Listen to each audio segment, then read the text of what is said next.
بسم اللہ الرحمن الرحیم۔ السلام علیکم دوستو، امید ہے کہ تمام دوست ٹھیک ٹھاک اور خوش ہوں گے۔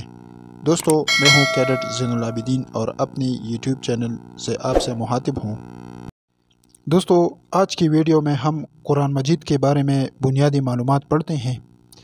یہ ویڈیو A1 B1 کے لحاظ سے انتہائی اہم ہے کیونکہ اسی سے ایک سوال ضرور آتا ہے۔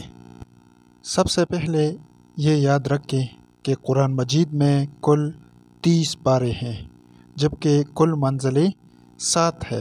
قرآن مجید میں کل سورتیں 114 ہے۔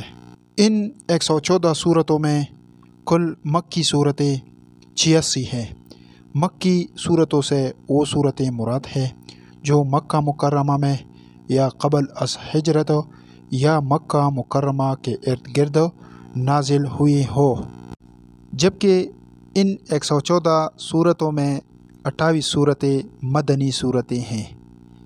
مدنی صورتوں سے وہ صورتیں مراد ہے جو مدینہ منورہ میں یا بعد از ہجرت یا مدینہ منورہ کے ارد گرد حضرت محمد صلی اللہ علیہ وآلہ وسلم پر نازل ہوئی ہو۔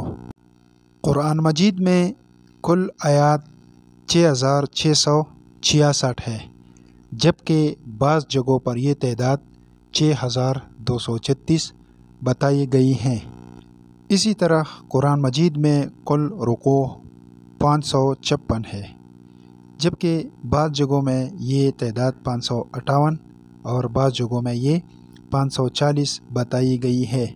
لیکن یہ یاد رکھو کہ B1 کی کتاب کے حوالے سے آپ کا ٹھیک آپشن 556 ہوگا، کیونکہ B1 کی کتاب میں قرآن مجید کے رکوع کی تعداد 556 لکھا گیا ہے۔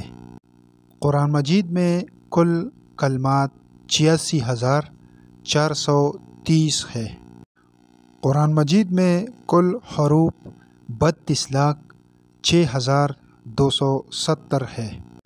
قرآن مجید میں کل سجدے 14 ہے۔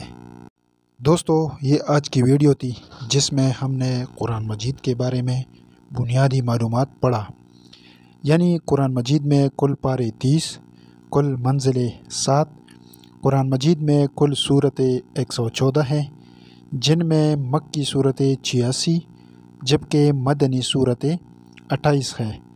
اسی طرح قرآن مجید میں کل آیات 6666 ہیں، جبکہ بعض جگہوں پر یہ تعداد 6236 بیان کی گئی ہے، جبکہ قرآن مجید میں کل رکوع 556 ہے۔ قرآن مجید میں کل کلمات 86,430 ہے، جبکہ قرآن مجید میں کل حروف 32,06,270 ہے۔ اسی طرح قرآن مجید میں کل سجدے تلاوت 14 ہے۔ دوستو، یہ آج کی ویڈیو تھی جس میں ہم نے قرآن کے بارے میں بنیادی معلومات پڑھا۔ اگر آپ کو یہ ویڈیو پسند آئی ہو تو لائک اور کمنٹس ضرور کریں اور نئے ویڈیو کے لیے میرا چینل ضرور سبسکرائب کریں۔ شکریہ۔ خدا حافظ۔